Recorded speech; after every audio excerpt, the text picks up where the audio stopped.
L'histoire de Jésus et du paralytique.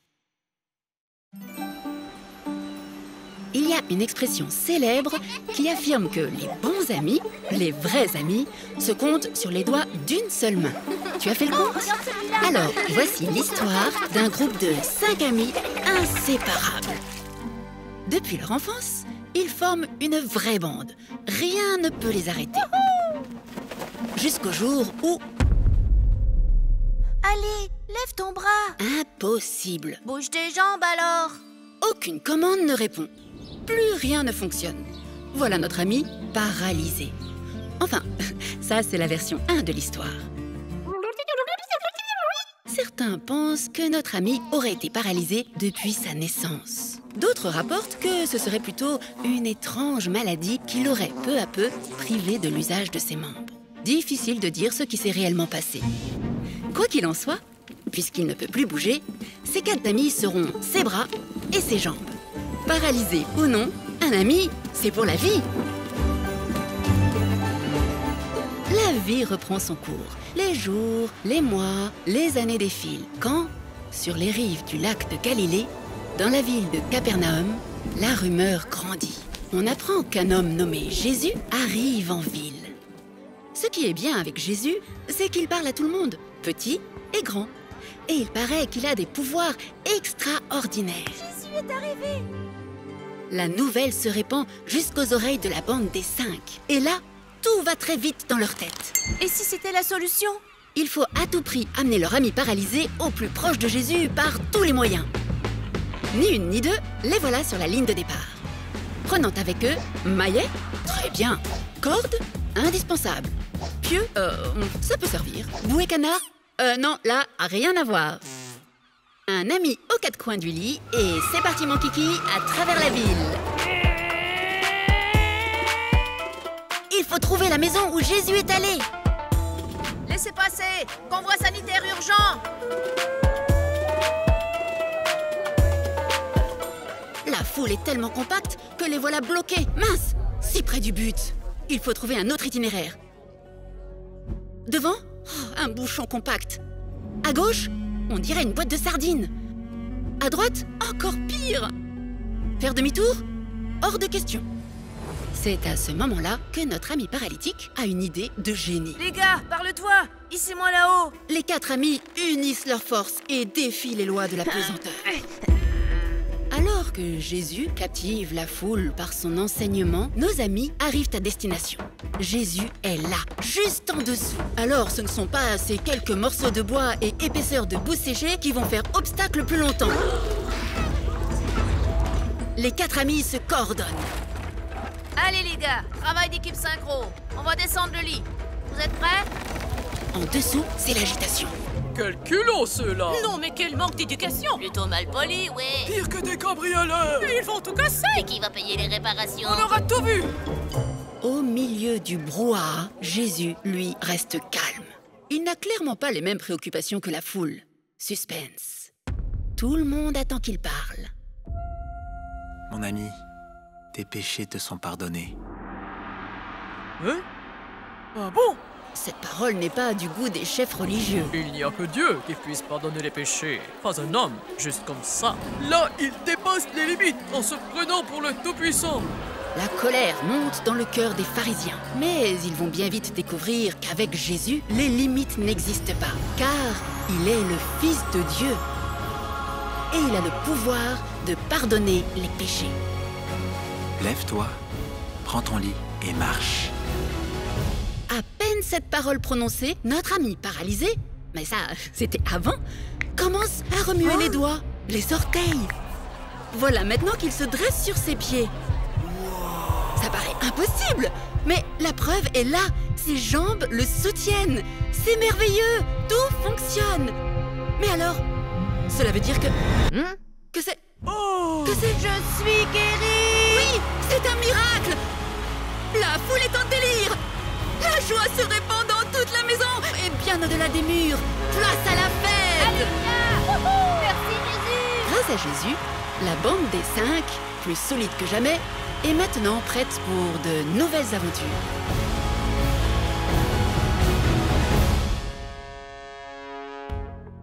D'après toi, qu'est-ce qui a rendu nos 5 amis aussi courageux?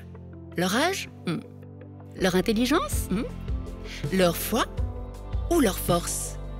Bien sûr, c'est leur foi. La foi, c'est faire confiance à Jésus de tout son cœur. Ils étaient tellement convaincus que Jésus allait faire un miracle pour eux que rien ne pouvait les arrêter, pas même la foule. Et toi, y a-t-il un miracle que tu aimerais que Jésus fasse pour toi, pour ta famille ou pour tes amis? Alors, comme nos 5 amis, n'hésite pas à te tourner vers Jésus avec foi et à lui demander son aide. Car avec lui, tout devient possible.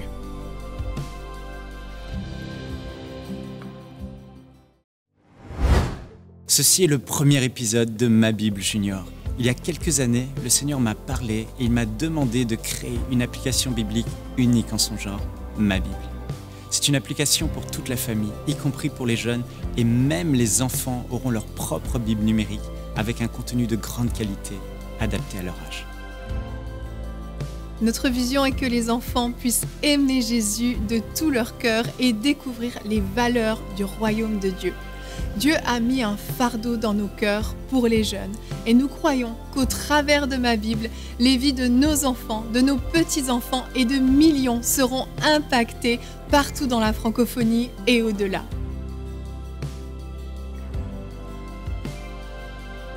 Le travail qui reste à faire pour finaliser et développer Ma Bible sur le long terme est considérable. Nous devons rapidement recruter de nouvelles personnes qualifiées. C'est pourquoi nous avons besoin de 20 000 partenaires mensuels, 20 000 personnes qui ne feront pas un don juste une seule fois, mais qui s'engageront à soutenir EMCI à hauteur de 35 € ou plus par mois. Par la grâce de Dieu et avec votre soutien, Ma Bible sortira au mois de décembre. Amen. Frères et sœurs, j'ai cette assurance qu'à travers ce merveilleux projet, nous allons mettre entre les mains de chaque parent et de chaque église un outil puissant pour le salut des générations à venir. Que Dieu vous bénisse. Merci à tous. Dès maintenant, faites partie des 20 000 partenaires mensuels qui porteront la vision d'EMCI et qui l'amèneront encore plus loin. Pour faire votre don, rendez-vous sur emcitv.com/20 000.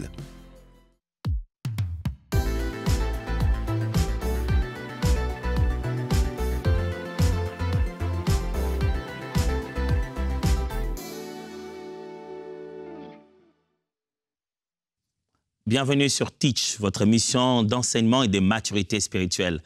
Parole de Dieu, la parole de Dieu, elle est créatrice de toutes choses, de l'univers. C'est elle qui travaille en nous pour perfectionner l'œuvre de Christ qui a commencé et qui nous rend capables d'influencer notre milieu. Cette émission a été créée pour vous rendre capable de comprendre et d'appliquer intentionnellement les Saintes Écritures dans votre vie quotidienne des disciples de Jésus-Christ. Nous avons commencé, depuis le début de cette semaine, à toucher à un sujet important de la vie d'un disciple de Christ, qui est le sujet de sa famille. On a appris bien de choses. Et depuis hier, on était en train de parler de comment développer des liens de famille, des relations de contact, de l'entente familiale. On a parlé de 3 points et on voudrait parler de 3 autres aujourd'hui pour finir et conclure et finir cette semaine. Alors, let's teach. Grandissons ensemble. Donc, on a déjà appris le premier point, le second et le troisième point. Des choses qui peuvent nous apprendre à bâtir des liens de famille en tant qu'une famille chrétienne. Quelle est la 4e chose? La 4e, c'est célébrer les différences. Vous voulez une famille chrétienne solide? Apprenez à célébrer les différences. 1 Corinthiens chapitre 13, versets 14 à 27. 1 Corinthiens chapitre 13, versets 14 à 27. Ainsi, le corps n'est pas un seul membre, mais il est formé de plusieurs membres. Si le pied disait « parce que je ne suis pas une main, je ne suis pas du corps », ne serait-il pas du corps pour cela? Et si l'oreille disait « parce que je ne suis pas un œil, je ne suis pas du corps », ne serait-elle pas du corps pour cela? Si tout le corps était œil, où serait l'ouïe?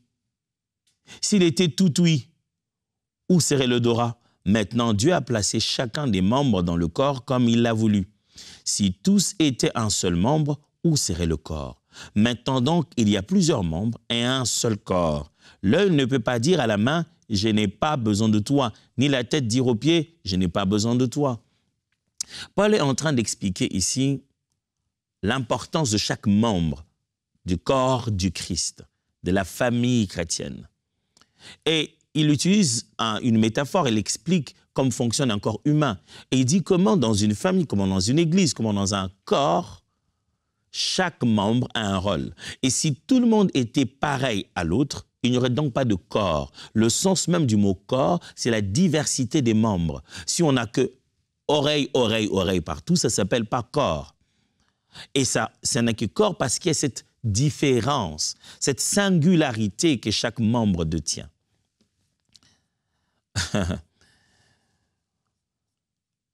J'aimerais lire avec vous Colossiens chapitre 3, verset 13. Colossiens, prenons chapitre 3, verset 13. Colossiens 3, 13 dit ceci. Supportez-vous les uns les autres, et si l'un a sujet de se plaindre de l'autre, pardonnez-vous réciproquement, de même que Christ vous a pardonné, pardonnez-vous. Mes frères et sœurs, regardez très bien.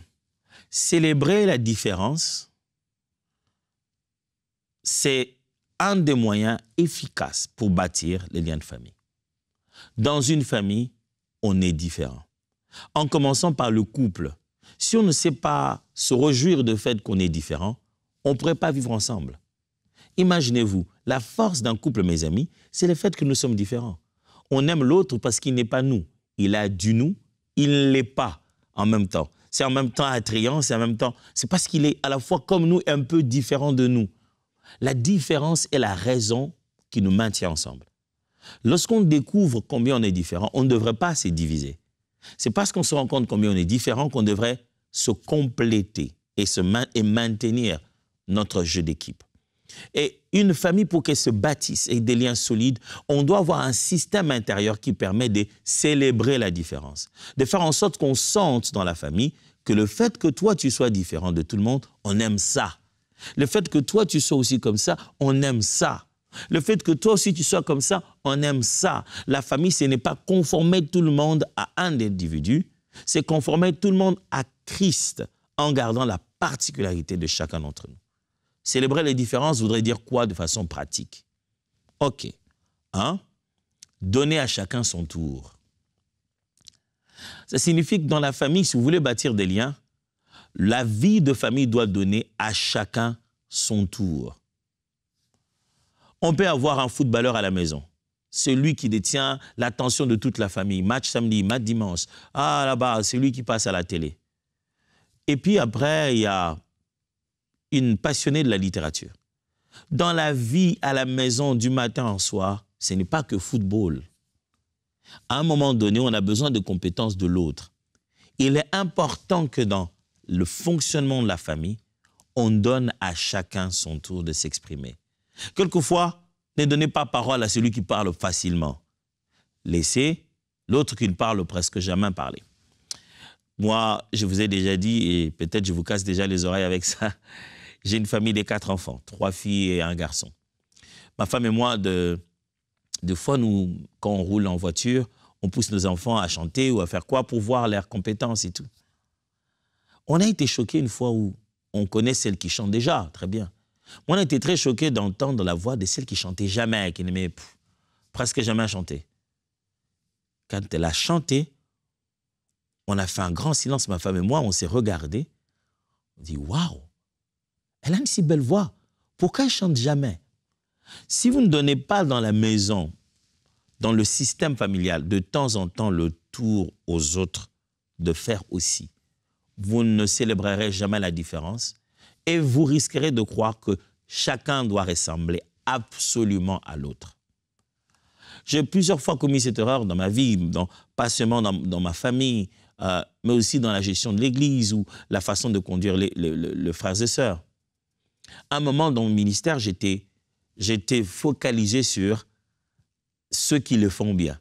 Restons avec ceux qui savent le faire déjà, comme ça on avance avec le travail. J'ai dû comprendre avec les temps et avec le bon coaching, le mentorat des hommes de Dieu avec qui j'ai servi et près de qui j'ai servi les Seigneurs. J'ai pu comprendre finalement que vous ne pouvez pas avancer dans l'œuvre de Dieu seulement avec ceux qui sont capables d'exécuter ce qu'ils font.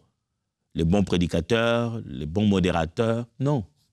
L'Église est un système de discipulat. C'est un cadre où les autres doivent faire pour la première fois commettre leurs erreurs. Si vous ne voulez jamais le faire avec ceux qui commencent la première fois, où vont-ils commencer pour la première fois? Parce qu'au fond, il faut une première fois. Dans la famille, on doit donner à tout le monde sa première fois.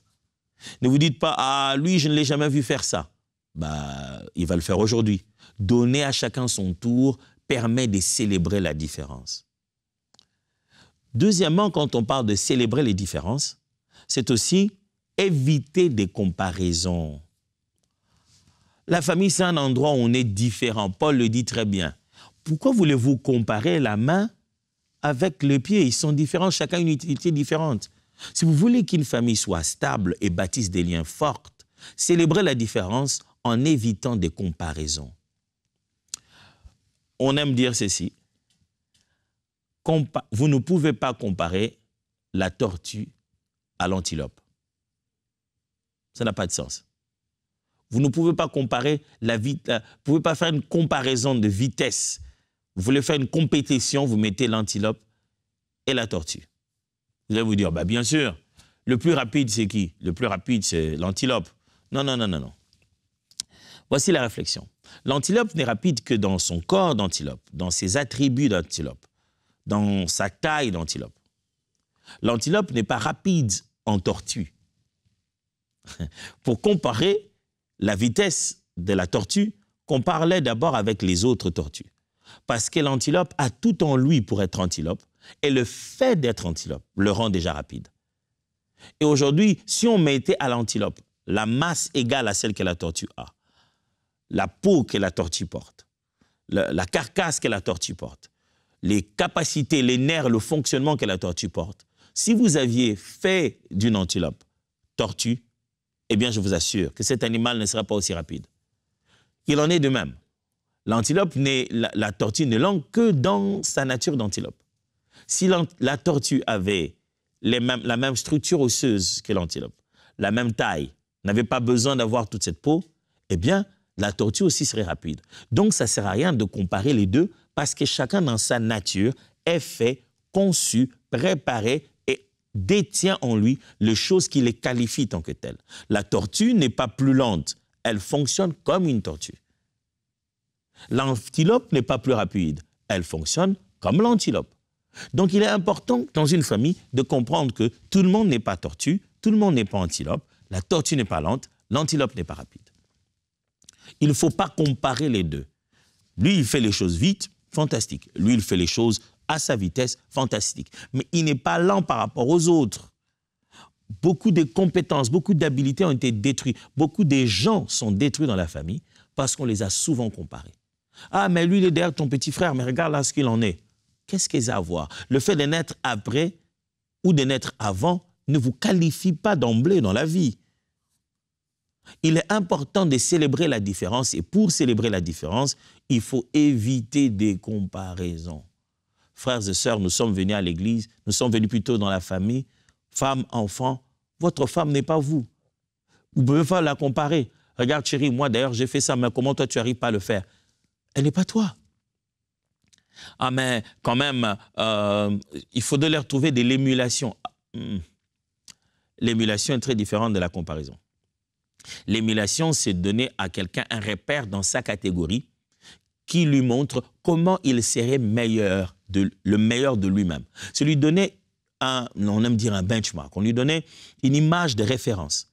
Lui dire, voilà, le meilleur de toi, à quoi ça peut ressembler. Ce n'est pas le comparer, mais ça lui permet d'idéaliser sa finalité en se disant, je vais un jour devenir comme ça. Une famille chrétienne, c'est une famille où on respecte la singularité de chacun.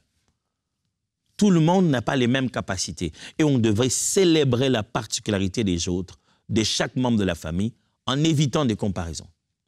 Troisièmement, célébrer les différences signifie juger chacun selon ses capacités. Jésus-Christ donne un très bel exemple. Il parle la parabole du royaume, il donne des talents à chacun. Jésus donne des talents. En fait, dans la parabole, le maître donne les talents, mais il ne donne pas la même chose à tout le monde. Cela ne vous a-t-il pas choqué? C'est un maître équitable, juge, c'est censé être l'image de Dieu. Mais même quand Dieu montre son image dans cette parabole, il montre qu'il est un Dieu d'équité.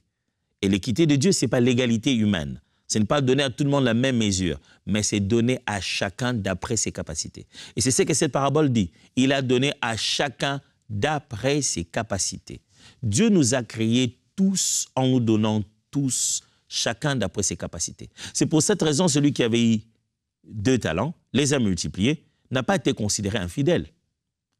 Ce n'est pas celui qui en avait 5, les a multipliés, qui a été considéré le plus fidèle. Il y a eu l'infidèle que celui qui en a eu 1, qui a refusé de le multiplier. C'est ça, en fait, la notion ici. Jugez chacun selon ses capacités. Ne le jugez pas par rapport aux autres, jugez chacun selon ses capacités. Dans ma vie, j'ai fait de l'humanité pédagogique, j'ai fait la formation pour enseignement d'adultes. Dans ce domaine-là, on donne beaucoup de bons conseils dans la manière de juger les étudiants. Au début, quand je faisais pédagogie, notre professeur me disait toujours, quand les élèves entrent dans la salle, ils ont tous 100%. Ils ont tous 100%. Ne réfléchis jamais comme si les élèves entraient à la salle, ils avaient 0, et c'est au bout de l'examen qu'ils auront 10%, 20%, ils auront des notes comme ça, 10%, 20%. Réfléchis plutôt en te disant, en entrant à la salle, tous les élèves ont 100% de possibilité de m'écouter. Et lorsque je ferai une évaluation, ça démontrera combien chacun m'a écouté à 20%, comment l'autre s'est préparé que pour 10%, comment l'autre ne m'avait suivi qu'à 50%, comment l'autre n'a capacité de rétention que de 30%. En réalité, chaque enfant, lorsqu'il naît, il vient sur la terre. Chaque être humain, parent, enfant, chacun quand il vient sur la terre, le Seigneur nous donne le même souffle de vie, les mêmes choses sur la terre. Nous avons tous le droit de réussite. Tous, on est pareil, Dieu nous a donné cela. Quelle que soit l'immobilité qu'on a dans notre corps, dans un domaine ou un autre, il nous donne le souffle de vie. Il nous donne la même matière première avec laquelle fonctionner. Alors, jugez chacun d'après ses capacités. Ce qu'il peut produire sur la terre est basé sur ce que Dieu a mis en lui maintenant comme compétence pour exploiter ses richesses naturelles. Jugez chacun d'après ses capacités. Ne demandez pas à quelqu'un, c'est une autre formation encore, dans un système familial ou dans tout être humain, il existe plus ce qu'on appelle des formes d'intelligence. Il existe jusqu'à 9 formes d'intelligence qu'on peut développer. Et souvent, les parents commettent l'erreur de vouloir faire en sorte que tous leurs enfants soient logico-mathématiques, qu'ils réfléchissent selon certaines logiques et qu'ils manipulent les chiffres. Et ils appellent ça être intelligent. Or, il y a des enfants qui ont ce qu'on appelle de l'intelligence musicale rythmique. C'est-à-dire qu'il réfléchit à travers le mouvement du corps et l'élément musical. Vous verrez un enfant qui, même quand il fait son devoir, même quand il n'y a aucune musique qui joue, le fait qu'il fasse participer son corps et fasse fredonner, ça fait bouger ses neurones. C'est comme ça qu'il est plus intelligent. Il a plus d'intelligence dans ce domaine-là que dans d'autres. Mais si tu veux juger tout le monde d'après le fait qu'on doit être fort en mathématiques, tu es en train de détruire la famille. Parce que Dieu, en te regardant, il dit, je ne demanderai pas à l'oreille les choses que je donnais à l'œil. Je ne demanderai pas à l'œil les choses que je donnais à la jambe. Je les ai créés tous différents et Jésus nous montre cet enseignement-là. Créer les liens de famille? Oui, absolument. Comment? On a déjà appris 5. On a déjà appris 4 façons de le faire. 5e, dire les vérités dures à entendre. Oh! Vous ne pouvez pas bâtir une famille si vous ne savez pas vous dire la vérité. Et il y a dans la catégorie des vérités celles qui sont dures à entendre. 2 Samuel chapitre 12, versets 1 à 8. 2 Samuel chapitre 12, versets 1 à 8. L'Éternel envoya Nathan vers David. Et Nathan vint à lui et lui dit, il y avait dans une ville 2 hommes, l'un riche et l'autre pauvre. Le riche avait des brebis et des bœufs en très grand nombre. Le pauvre n'avait rien du tout qu'une petite brebis qu'il avait achetée. Il la nourrissait et elle grandissait chez lui avec ses enfants. Elle mangeait de son pain buvait dans sa coupe, dormait sur son sein. Et il la grandissait comme sa fille. Et il la regardait comme sa fille. Un voyageur arriva chez l'homme riche. Et le riche n'a pas voulu toucher à ses brebis ou à ses bœufs pour préparer un repas au voyageur qui était venu chez lui. Il a pris la brebis du pauvre et l'a apprêtée pour l'homme qui était venu chez lui. La colère de David s'enflamma violemment contre cet homme et dit à Nathan, « L'Éternel est vivant, l'homme qui a fait cela mérite la mort. Et il leur rendra 4 brebis pour avoir commis cette action et pour avoir été sans pitié. » Et Nathan dit à David, « Tuez cet homme-là. Ainsi parle l'Éternel, le Dieu d'Israël. J'étais oint pour roi sur Israël et j'étais délivré de la main de Saül. J'étais mis en possession de la maison de ton maître. J'ai placé dans ton sein les femmes de ton maître et je t'ai donné la maison d'Israël et de Juda. Et si cela eût été peu, je t'aurais encore ajouté. » Ici, une vérité dure à entendre. Nathan se prépare à aller dire au roi, « Je sais ce que tu as fait. Tu as tué le mari d'autrui pour sa femme. » Mais regardez comment il va lui présenter cette vérité. Éphésiens chapitre 4, verset 25. « C'est pourquoi renoncez au mensonge, que chacun de vous parle selon la vérité à son prochain, car nous sommes membres les uns des autres. » Proverbe 12, 17 dit, « Celui qui dit la vérité proclame la justice, et le faux témoin la tromperie. » La vérité doit être dite. La famille bâtit les liens parce qu'on se connaît sincèrement dans le cœur ce que l'on pense. Si on est dans une famille où chacun parle derrière le dos de l'autre, on s'envoie des messages inbox, quand on est dans le groupe, on dit autre chose, on n'arrive jamais à se dire les choses telles qu'elles sont, ça ne s'appelle pas une famille, ça. Même un parti politique, pour les intérêts humains, les gens se disent deux fois des vérités en face. Mais si vous appelez ça famille et vous appelez ça chrétienne, vous devez avoir le courage de vous dire la vérité et de vous lire la vérité et même des vérités qui sont dures à entendre.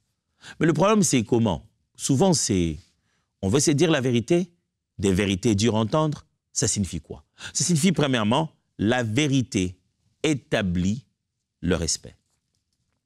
Quand il y a une vérité, lorsque la vérité se dit, cela établit le respect. Dire la vérité dure à entendre signifie, que la vérité établit le respect. Quand vous dites la vérité, le respect est établi. Quand vous dites la vérité, ça équilibre les relations. La vérité ne chamboule pas le fonctionnement de la famille. Quand un enfant dit la vérité, même dur à entendre à son père, ça ne chamboule pas la relation ou le sens de respect. Un enfant peut dire la vérité à son père. L'homme peut dire la vérité à sa femme. La femme peut dire la vérité à l'homme. Les frères et sœurs peuvent se dire des vérités, même des vérités dures à entendre. Cela ne vient pas détruire, mais plutôt établir le respect. Je te respecte mieux parce que tu m'as dit la vérité. Regardez dans la vie, même la personne la plus dure au monde respectera toujours celui qui dit la vérité et lui dit la vérité en face. Il aura toujours un respect différent de celui qui dit la vérité en face. Dire la vérité dure à entendre veut dire deux. Vérité ne rime pas avec impolitesse. Alors, quand on dit vérité dure à entendre ici, mes amis, on ne dit pas impolitesse. Dire la vérité qui est dure à entendre ne demande pas de se mettre dans des états. Voilà un principe que j'aimerais vous dire qui est devenu pour moi un principe de vie. Le temps qui passe rend la vérité dure à avaler. Quand on a passé trop de temps à ne pas dire ce qu'on devrait dire, le moment où on le dit, ça devient dur à entendre. Et du reste, on dit, les hommes se fâchent souvent parce qu'ils ont manqué le temps de dire ce qu'ils devaient dire. Souvent, les gens deviennent colériques, ils parlent sous la colère parce que le moment où ils auraient dû le parler, ils avaient raté ce moment-là. Ils ne l'ont pas dit, ils ont attendu. Frère, dire la vérité, même si vous allez y mettre autant d'émotions, ça ne doit pas diminuer le respect que vous avez de la personne. J'ai vu des gens dire, je vais lui parler, c'est mon grand frère, c'est mon père, mais je vais lui parler, je veux remettre la pendule à l'heure. Dire la vérité ne demande pas de manquer de respect à quelqu'un. Ça peut se faire avec douceur, d'ailleurs c'est ce que la Bible recommande. Avec douceur, Dites-vous la vérité avec douceur. Vérité ne signifie pas impolitesse. Tu peux dire la vérité à tes parents, tu peux dire la vérité à tes enfants, dire la vérité à ton mari et à ta femme avec douceur. Troisièmement, ça signifie dire les vérités dur à entendre, sous-entend ici que tout est question de comment, quand et où. On va dire la vérité. Je vous encourage à ça. Mais sachez-le que il y a 3 paramètres à prendre en compte quand vous voulez dire la vérité. Une vérité surtout dure à entendre. Comment vous la dites, quand vous dites cette vérité et où vous dites cette vérité. Une vérité très difficile à entendre de la part qui devait être dite à David. Mais Nathan arrive. Au lieu d'entrer en disant « Je veux voir le roi ». Donne-moi de voir le roi. Il est là en train de parler en langue. Dit, le Seigneur m'envoie, je veux voir le roi. Ça va chauffer. Je veux voir le roi maintenant. Le roi apparaît et dit « Roi, David, toi qui étais là derrière le troupeau que le Seigneur a rendu roi, toi David, c'est ça les bêtises que tu fais. » Il se souvient que David est roi. Il a l'onction de Dieu, c'est un choisi du Seigneur. Avec tout le respect, il prend une façon de le lui dire. La manière dont tu dis la vérité, de fois, compte plus que la vérité elle-même. N'avez-vous jamais entendu quelqu'un dire « Ce que tu m'as dit, je ne refuse pas, mais la façon dont tu me l'as dit. » Tu te dis « Moi, j'étais inquiet de ce que j'étais en train de lui dire. Maintenant, finalement, lui, il s'inquiète sur la manière dont je l'ai dite. » En matière de présenter une vérité dure à entendre, de fois, la manière elle-même est plus importante que le contenu. Vous voulez dire la vérité en famille? Prenez-y une bonne méthode. N'humiliez pas quelqu'un parce que c'est la vérité. Ne cherchez pas à démontrer que la personne est basse, elle est rien et que vous avez raison.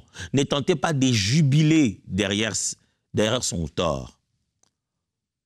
C'est comment? Mais c'est aussi quand. Allez, il y a des choses que les gens ne sont pas prêts à entendre à un certain moment. Il faut le dire à un autre moment de la journée. Il faut choisir le moment où il faut le dire. Mais aussi choisir l'endroit où il faut le dire. Ce n'est pas devant tout le monde. Non, mais finalement, toi, tu es une jeune fille qui ne s'est pas préparée. Tu ne sais pas ranger ta chambre. Je voulais te le dire devant tes amis, finalement, il fallait que tu l'entendes. Parce que moi, c'est une vérité, je dois te le dire. Tu es très sale. C'est vrai qu'elle n'arrive pas à préparer sa chambre, mais tu viens lui dire devant ses amis. Est-ce que c'est le bon endroit?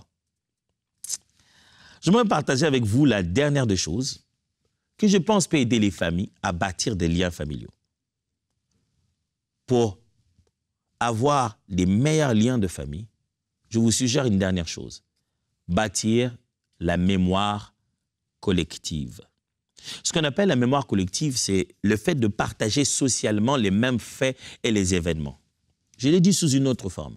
Mais une famille, si vous voulez bâtir réellement des liens de famille, vous devez avoir la même mémoire. C'est-à-dire que tout le monde peut penser à la même chose, se souvenir de la même chose. J'y ai presque parlé. J'ai presque parlé de ça les émissions passées.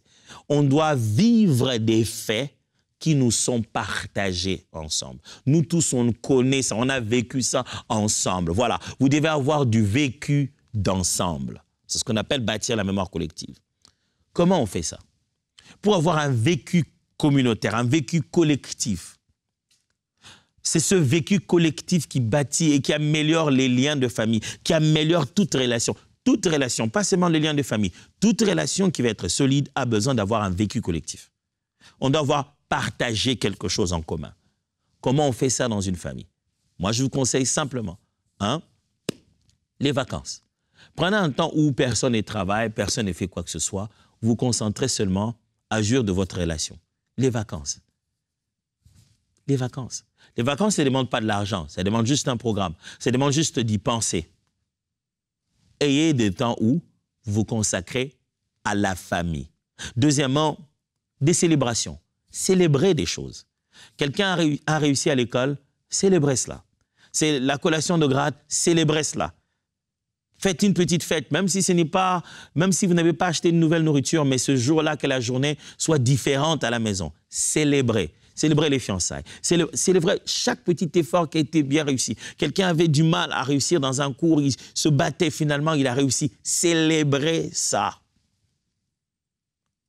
Troisièmement, Les deuils. Le moment où on est là en train de se dire, quelqu'un est parti. C'est un moment important de réflexion. Au temps de deuil, on réfléchit. Et quand on va à un deuil, qu'il soit dans notre famille ou que la famille aille à un deuil d'ailleurs, c'est un moment important, une mémoire utile pour toute la famille. C'est une base de données qui pousse tout le monde à réfléchir pareil. Ou alors, les défis. Partager les défis. Ça, c'est l'une des façons de faire pour bâtir la mémoire collective. Et il y a un défi collectif. Il faut que le défi soit connu dans la famille. Quel est notre défi? Nous voulons quitter cette maison. On prie pour ça. Ah, il faut que nous quittions cette maison, nous allons ailleurs. Ça ne doit pas juste être la responsabilité des parents. Partager. Quand vous avez un défi de la famille, il faut que tout le monde soit conscient qu'on a telle chose à réaliser. De sorte que quand c'est réalisé, alors, on pourrait célébrer. Et enfin, les voyages et le temps en tant que famille de vous déplacer de votre milieu. Voyager ne signifie pas nécessairement quitter un pays ou un autre. Juste vivre cette même famille, même pour une nuit, même pour quelques heures, mais en dehors de vos contextes habituels. Ça vous permet de voir autre chose que vous n'avez jamais vu dans les uns les autres. Ma femme et moi, quand il nous arrive de voyager avec les enfants, on les découvre, on les redécouvre. On est très étonnés. Quand on débriefe en fin de journée, on dit « Ah, Roland, il a fait quelque chose, je ne savais pas que Roland était comme ça. » Une famille chrétienne doit savoir que les liens de famille, les relations de la famille, ça s'est bâti. Et je partageais ça avec vous. Puisque nous finissons aujourd'hui cette série, puis-je prier avec vous? Seigneur, je prie pour mes frères et sœurs qui m'ont entendu et écouté durant toute cette semaine au sujet de leur famille. Bien des choses ont interpellé chacun d'entre nous en tant que disciples de Jésus au sein de sa propre famille. N'est-ce pas les Écritures qui disent que si on ne prend pas soin des nôtres, on est pire que des infidèles? Ça sert à quoi de promener une grosse Bible et de prier à haute voix dans sa chambre si dans sa famille, on n'est pas une lumière, on n'est pas le sel, on n'y apporte pas Christ? Ma prière au Dieu, c'est qu'après avoir appris toutes ces choses, qu'il y ait des restaurations de famille, des réconciliations, qu'il y ait des réparations, que des gens prennent des décisions fortes qui vont transformer la famille. Des décisions de père, des décisions de mère et d'enfants, des décisions de grand-mère, de grand-père, des décisions de fils et de petits-fils, mais des décisions qui changent toute la famille. Au nom de Jésus. Amen. N'hésitez pas de partager avec nous votre témoignage de disciples dans la famille. Qu'est-ce qui se serait passé? Qu'est-ce que vous avez appris? Qu'est-ce qui a changé? Qu'est-ce que vous êtes décidé d'appliquer désormais? Alors, let's teach. Grandissons ensemble. Dieu vous bénisse.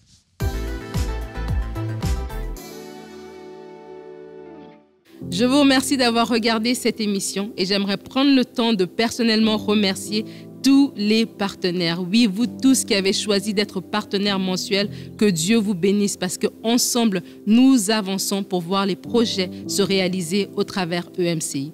Alors que nous sommes dans cette campagne de dons, je pense au témoignage de Gaëlle. Gaëlle est en France. Elle nous a écrit en nous disant qu'elle regardait une émission EMCI TV avec sa fille. Et à un moment donné, sa fille s'est retournée vers elle, lui a regardé droit dans les yeux et lui a dit « Mais maman, pourquoi n'es-tu pas partenaire ?» Et c'est à ce moment-là, Gaëlle s'est rendue compte que c'était Dieu qui lui parlait au travers de sa fille et elle s'est engagée à être partenaire mensuel. Elle nous dit qu'elle se réjouit de la sortie de l'application Ma Bible. Et moi aussi, j'ai hâte à la sortie de l'application Ma Bible. Ça va être un outil fantastique à la disposition de vous et moi pour notre édification dans notre marche dans le Seigneur. Et j'aimerais vous encourager à être aussi comme Gaëlle. La parole nous dit que Dieu parle tantôt d'une manière, tantôt d'une autre, mais on n'y prend pas garde. Gaëlle, à ce moment-là, a été sensible à la voix de Dieu. Elle a su reconnaître que le Seigneur lui parlait au travers sa fille. Et je prie que vous aussi, vous soyez à l'écoute, attentifs et entendre ce que Dieu dit. Alors que nous faisons cet appel aux dons, rejoignez la famille des partenaires. Ensemble, tenons-nous main dans la main afin que les projets que Dieu a inspirés à ce ministère puissent voir le jour pour l'édification de plusieurs. Que Dieu vous bénisse. Dès maintenant, faites partie des 20 000 partenaires mensuels qui porteront la vision d'EMCI et qui l'amèneront encore plus loin. Pour faire votre don, rendez-vous sur emcitv.com/20 000.